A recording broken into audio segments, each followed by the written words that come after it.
Looking forward over the day, there will be some, I hope, very serious deliberations. Peter Biro has assembled some of the sharpest minds in the country to help us through those deliberations. Peter is a lawyer, a writer, and the founder and president of the democracy think tank Section 1, as it's called, which is dedicated to understanding and revitalizing liberal constitutionalism and to combating democratic backsliding and promoting a curriculum for liberal democratic citizenship. Peter is one of our most esteemed senior fellows here at Massey College.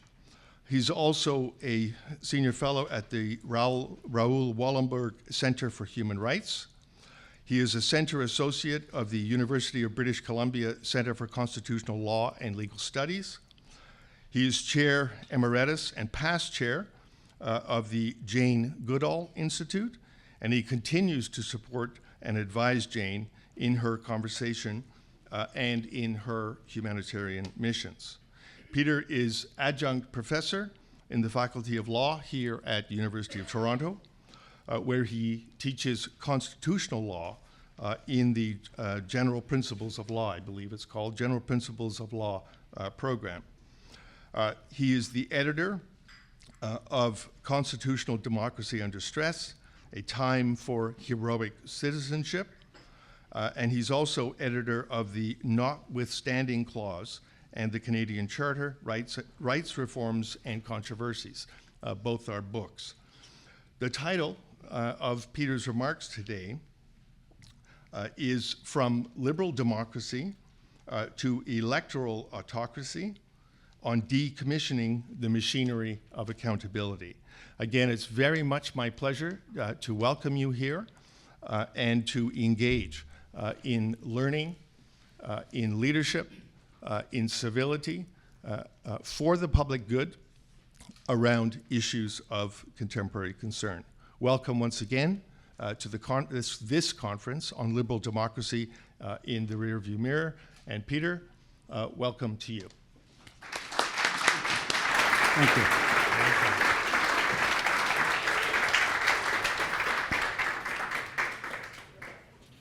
Thank you so much, Principal, for that kind introduction and for your incisive reflections and remarks today. And congratulations again on the installation. Your installation as principal, I know it's going to be a smashing success, your tenure coming up. Well, what a field day we political scientists, democracy theorists, social scientists, historians, lawyers, jurists, and civil libertarians are having. Perhaps it's akin to being a climate scientist witnessing the collapse of an 18,000-year-old glacier before your eyes. Breathtaking and terrible. This political moment, one that has been called, including by this afternoon's keynote speaker, Thomas Homer Dixon, a constituent moment, a moment in which everything changes. This moment in which we're bearing witness to the decline, if not the outright demise, of liberal democracy all around us, calls upon us to reckon with the failure of liberal constitutionalism in order that we might rescue what remains of it and rehabilitate some more resilient version of it. Now, I'm not unmindful of the hubris in this statement. I acknowledge that liberal democracy is neither inevitable, and also that from the vantage point long sweep, its demise and replacement with some other system, perhaps a form of competitive authoritarianism or technocracy or some other illiberal societal arrangement, is to be expected.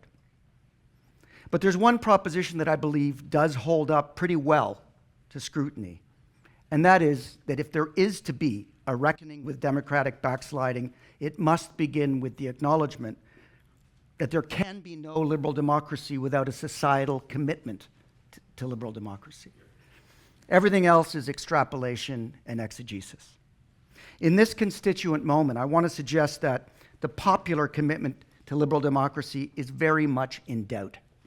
Partly because such a commitment does not come naturally to us, but also because forces antagonistic to liberal democracy actively undermine our basic competence to make such a commitment and to keep it. What's more, our capacity to form and to act upon our own rational assessments of events and to call things by their names has been severely damaged. So, in an effort to buck this trend, let me begin by making a very obvious statement. The January 6, 2021 insurrection has, with the second coming of Trump, finally succeeded. And the coup against the liberal constitutional order of American government has transformed that government into an electoral autocracy with the makings of a police state and mafiocracy. Within the first weeks of his second inauguration, Trump neutralized or eliminated altogether entire categories of independent oversight offices, including firing most of the inspectors general and the head of the Office of Government Ethics, shutting down the world's most important foreign aid agency, withdrawing from international commitments, including those concerning global health and combating climate change, bringing all independent regulatory agencies, such as the Federal Elections Commission and the Securities and Exchange Commission, under direct White House supervision. He's fired a large swath of the government-employed truth-telling class, scientists, environmental protection and public health experts. He's threatened the impeachment of judges and the defunding of their judicial districts. He's instructed the FBI and the Justice Department to investigate and prosecute his critics. And he's bullied Republican senators and congressmen into abdicating altogether their oversight responsibilities, and so very much more. As America's neighbor and target of vassalization, if not also of outright conquest, we in Canada, and what remains of the so-called free world, cannot afford to be indifferent to this development. Most crucially, we can't afford to be smug about the character and resilience of our own democracy. Stephen Levitsky and Daniel Ziblatt stated some years back that democratic backsliding today begins at the ballot box. Yasha Monk similarly observed that the tragic paradox of the electoral route to authoritarianism is that democracy's assassins use the very institutions of democracy gradually, subtly, even legally, to kill it. And in the case of Trump, we can add, and also illegally.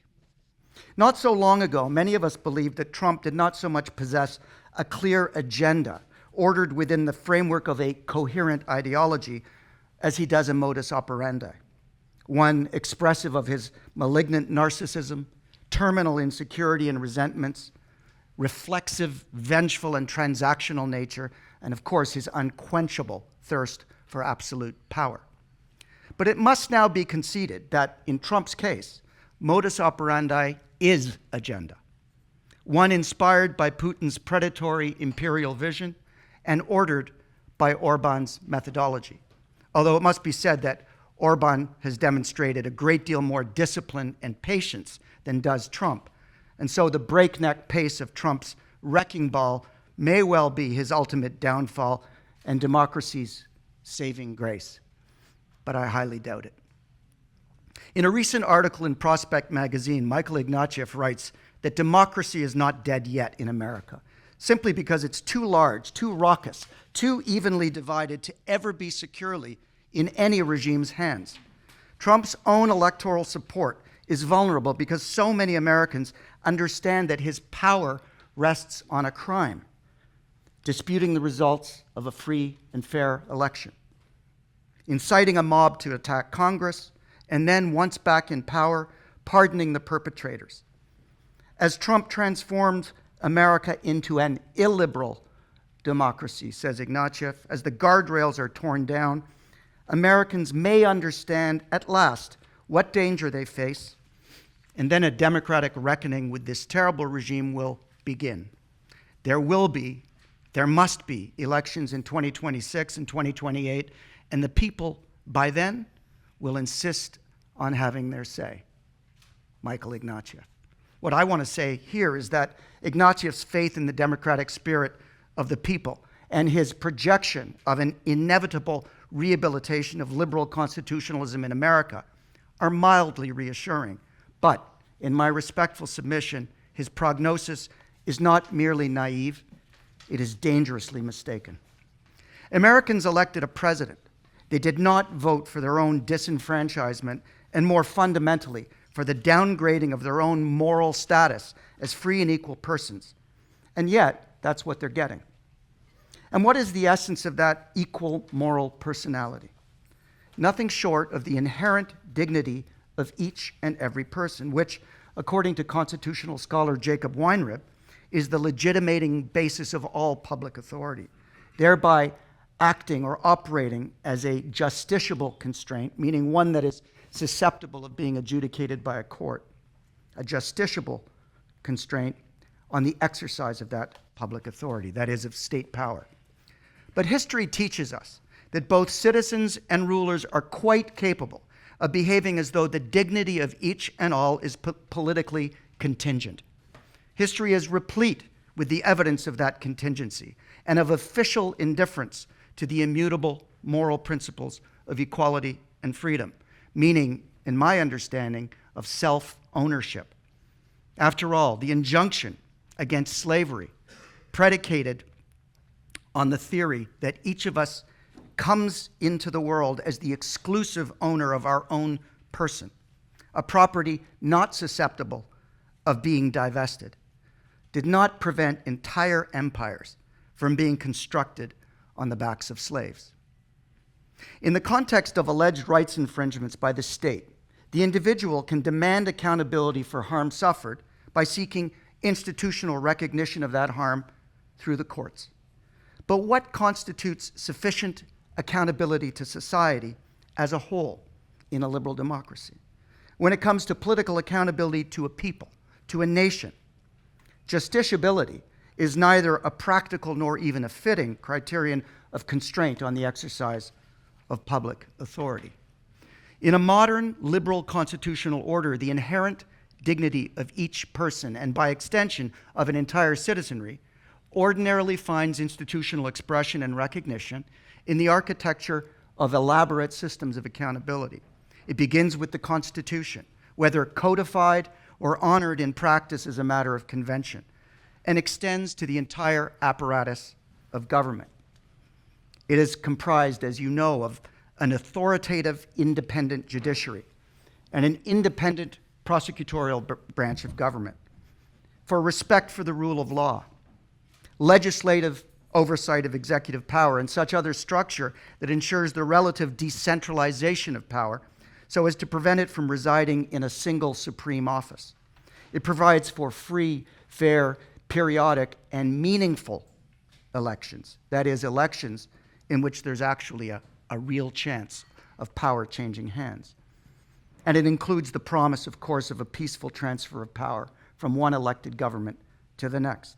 It also includes the vast bureaucracy that Bruce Ackerman has called the fourth branch of government, the civil service, comprised in part by administrative agencies which are characterized, most importantly, by their neutrality, their professionalism, and their expertise, to which political power is by convention deferential, or at least respectful, to which it is respectful, and from which it takes counsel.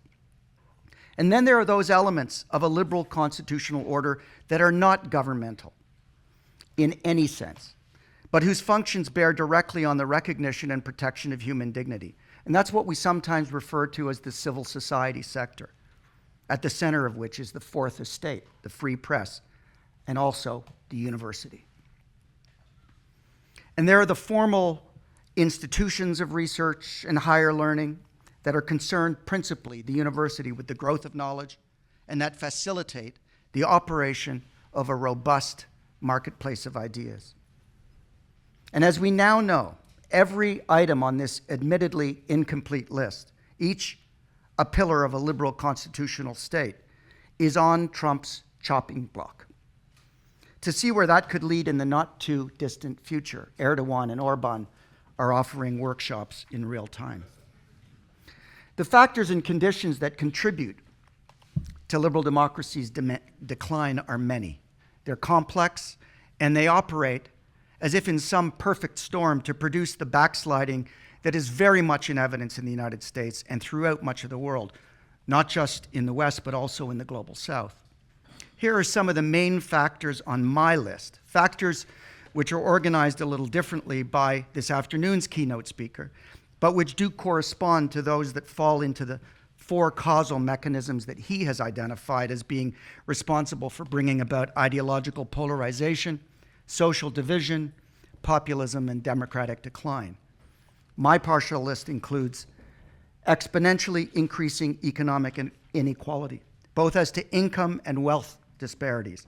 This is the product of both regulatory and market failures and goes to the root of liberal democracy's key post-war broken promise of distributive justice that ultimately laid the groundwork for a civic culture of grievance and resentment. There's the rise of what I refer to as the internet's dark side, social media's echo chambers, the internet's use in the deployment of disinformation by foreign and domestic, state and non-state actors, the malevolent possibilities of our artificial intelligence.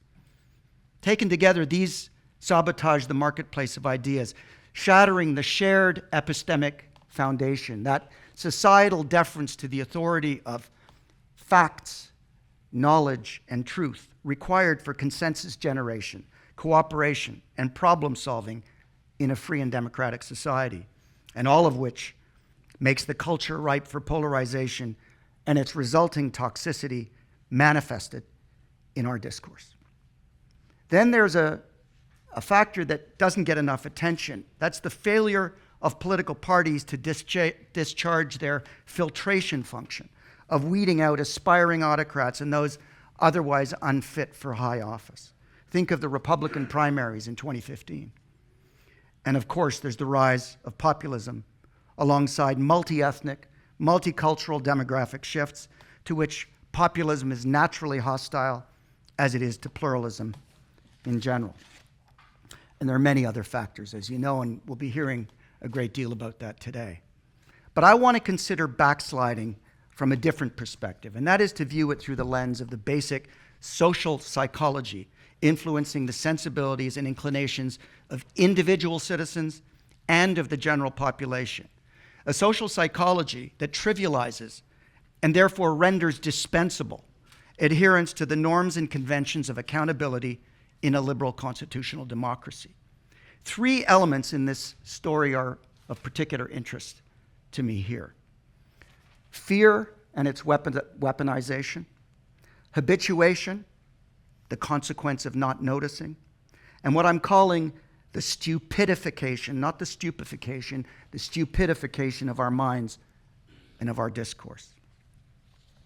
As I reflected on the evident presence and influence of fear in the current American political story, I was reminded of Machiavelli's famous admonition to Lorenzo de' Medici that it is better to be feared than loved. And I hearkened back to another historical moment in which fear was both palpable and consequential. It was not as the flame of democracy was being extinguished, but as it was being reignited. Soon after the election of Raúl Alfonsín to the presidency of Argentina in late 1983, following the end of a 7-year military dictatorship, a small team of prosecutors assembled to gather credible, producible evidence of the horrors inflicted on the civilian population. A trial took place in 1985, which resulted in several convictions and long prison sentences. Almost 2 decades after that trial, I had occasion to meet with Luis Moreno Ocampo, the assistant prosecutor in that trial, and later the founder and first prosecutor of the International Criminal Court, to discuss the trial and the general state of international human rights law at the time. I asked him what he had found most challenging and most surprising about the process of bringing the junta leaders to justice. And he answered without hesitation that it was the reluctance of so many civilians, including many who had been abducted, tortured, and disappeared, los desaparecidos, of which some 30,000 never did reappear. It was their reluctance to cooperate with the prosecution, to come forward and bear witness to the atrocities. Within a year of the 1985 trial, the Alfonsine government, stating that the military personnel involved in the torture had been doing their jobs, enacted legislation putting a moratorium on any further criminal proceedings against the military for the human rights atrocities of the dirty war. In 1994, President Carlos Menem went further and pardoned all those sentenced in the original trial. It was not until 2003 that Congress repealed Menem's pardon laws, 2005 that the Argentine Supreme Court ruled those pardons to have been unconstitutional in the first place, and finally 2006 that the government of Nestor Kirchner reopened its investigations on crimes against humanity and genocide and began the prosecution of the military and security officers.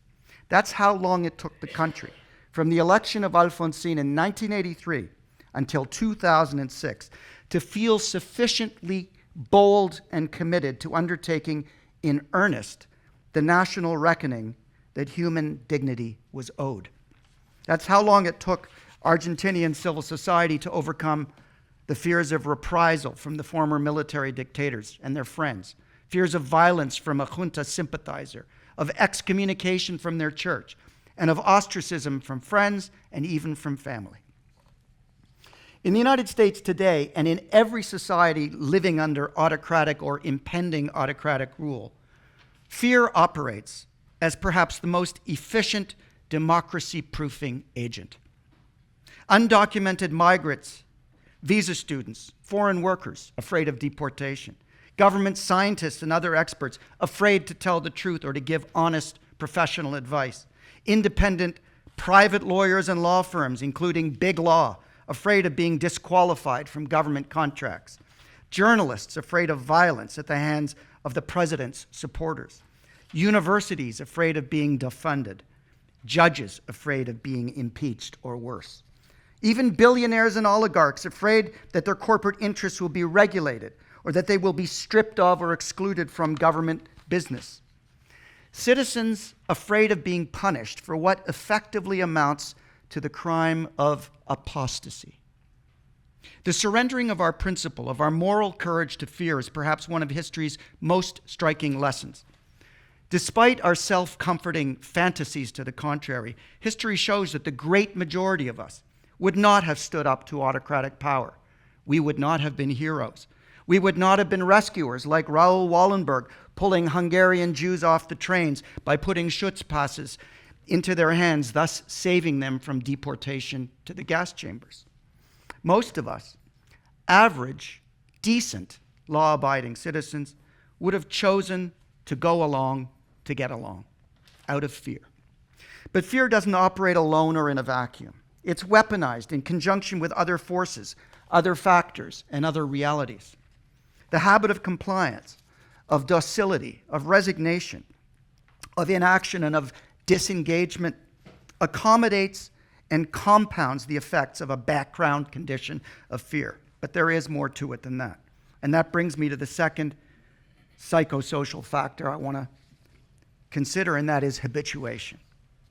In a recent study on the public's response to democratic backsliding, Catherine Clayton examines the research that purports to explain why voters fail to punish anti-democratic politicians and to hold them accountable for their anti-democratic actions and policies.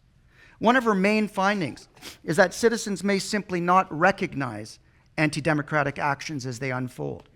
The uncertainty about the nature of elite behavior, Clayton explains, undermines the public's ability to check anti-democratic elites. She concludes that the public is unable to identify aspiring autocrats until it is too late and they've taken control of the levers of power. But the phenomenon of early stage, incremental, undetected, or at least unrecognized backsliding cannot, without more, explain why we fail to take cognizance of the relevant phenomena that are in plain sight. In a recent volume, Tali Sharad and Cass Sunstein observed that people's preferences adapt to what is available. This includes adapting to crime and to corruption and even to deprivation and diminished freedom. Social theorist Amartya Sen referred to this phenomenon as adaptive preference, which has both a behavioral and a neuroscientific explanation. Adaptive preference causes us to bend aspiration towards expectation in light of actual experience. Effectively, we come to want that which we believe to be within our grasp, and to accept that which is presented to us as either being available or inevitable. Studies, including some that inquired into the mass psychology at work in the German population in the 1930s, leading to the collapse of Germany's first democratic government and its descent into fascism, disclosed a tendency to normalize a kind of moral self-suppression and to incline people to take comfort, if not refuge, in the automatic continuation of ordinary life, of the mundane habits and rituals of regular existence, while all around them, terrible things were happening. In 1993, the late US Senator and sociologist Daniel Patrick Moynihan wrote a seminal essay in which he described the tendency of societies to respond to destructive behaviors by lowering standards for what is permissible. He called this tendency defining deviancy down. We've been redefining deviancy, he argued, so as to exempt much conduct previously stigmatized, and also quietly raising the normal level in categories where current behavior would have been abnormal by any earlier standard. We come to accept, or at least to tolerate, toxicity in our public square, in our social media exchanges, even on the floors of our legislative assemblies. We come to accept the public upbraiding of judges whose decisions we find inconvenient. We come to accept the corruption and self-dealing of a leader and his cronies.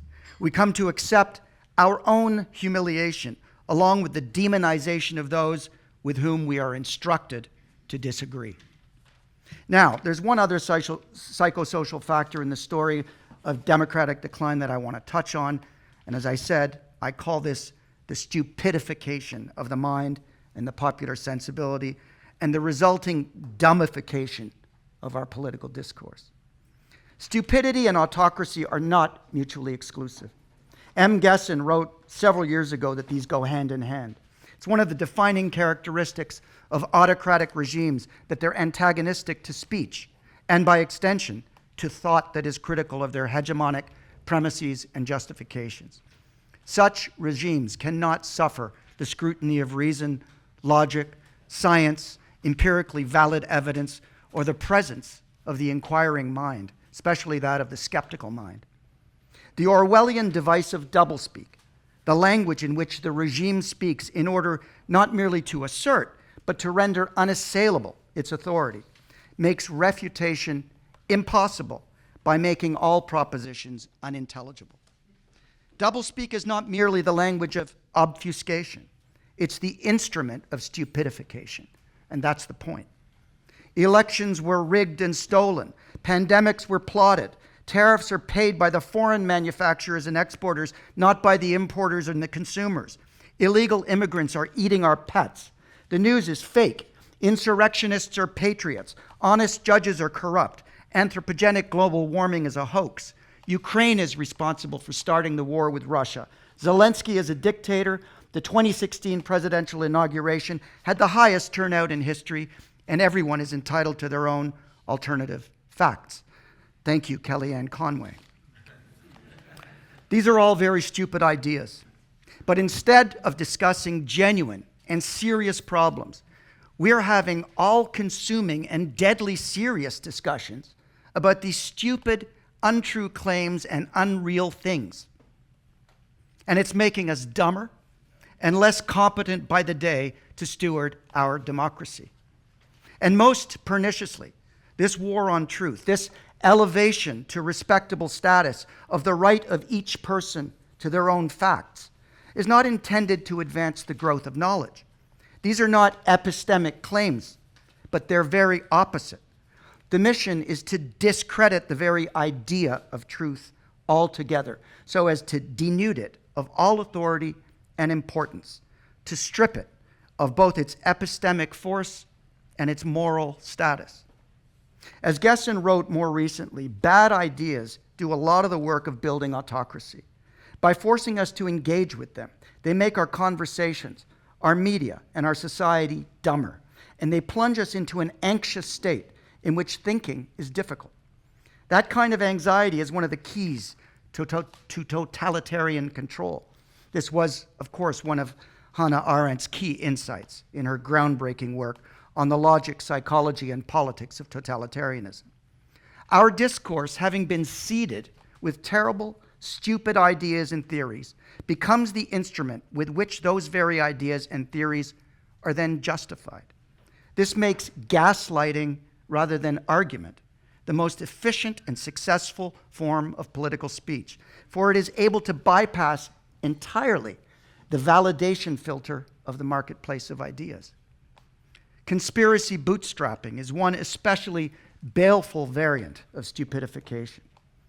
Stephen Rausch has explained it this way. First, you introduce a false idea, spreading it by every available means. Then, once people are talking about it, and some believe it, you cite its prevalence as evidence that it might be true. An epistemic sleight of hand by which propaganda validates itself. Election denialism is a case in point. In the result, not only do elected autocrats proceed to dismantle democracy upon taking or retaining office, but in displays of mega chutzpah, they validate their power grabs and declare their so-called mandates as actually being expressions of the popular will. Query whether, the Constitution notwithstanding, Trump's musings about a possible third presidential term will ultimately translate into yet another such fabricated mandate. Fear, habituation, stupidification. Three of the essential ingredients in the recipe for a civic culture in which free citizens will cede their agency and become indispensable enzymes in the reaction that produces their collective transition from accountability agents to useful idiots. Watching this process take hold in real time in America and in other parts of the world, it becomes obvious how the decommissioning of the machinery of accountability actually occurs with our necessary cooperation and participation, if not also with our tacit consent.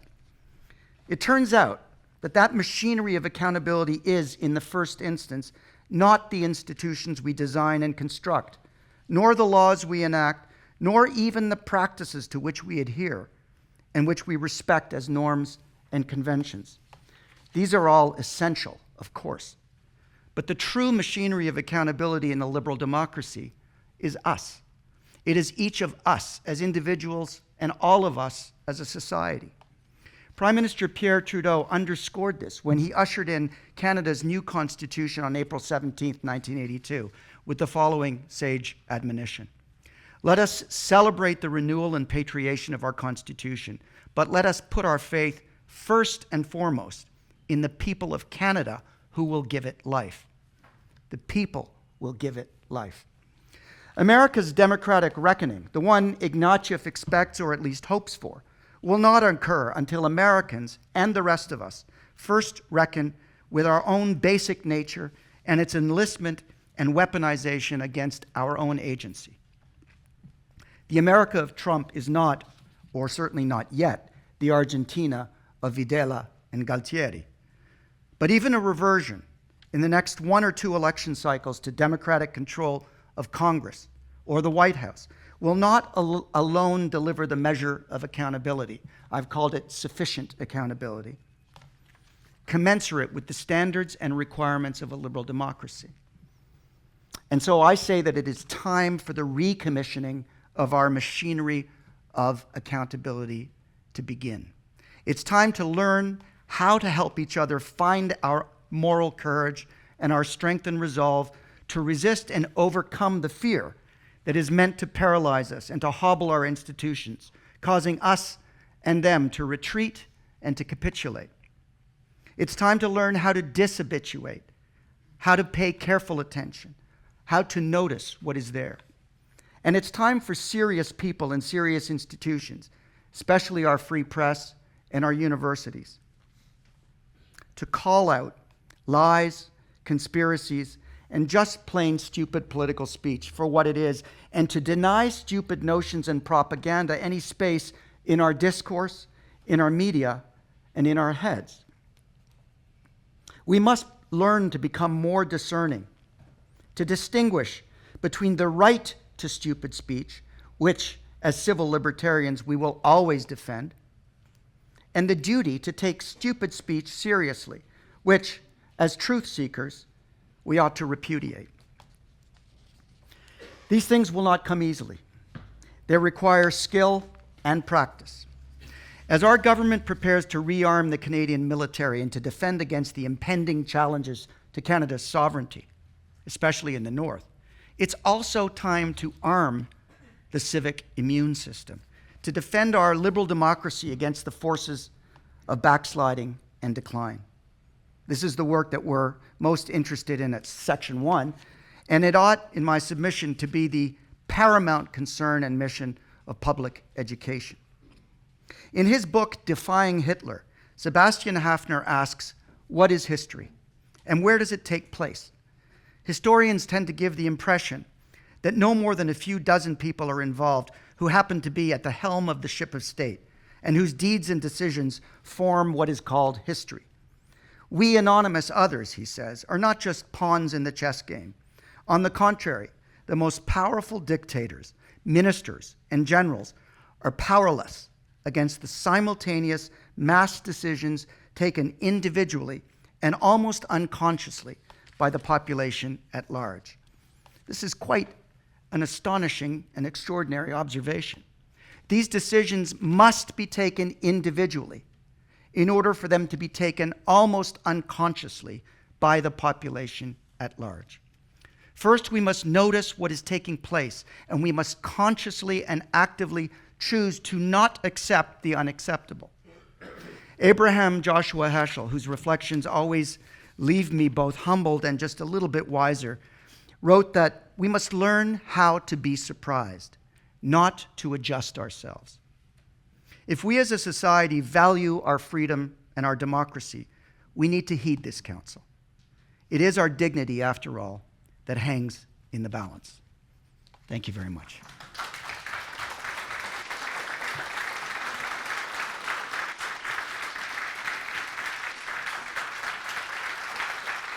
Thank you.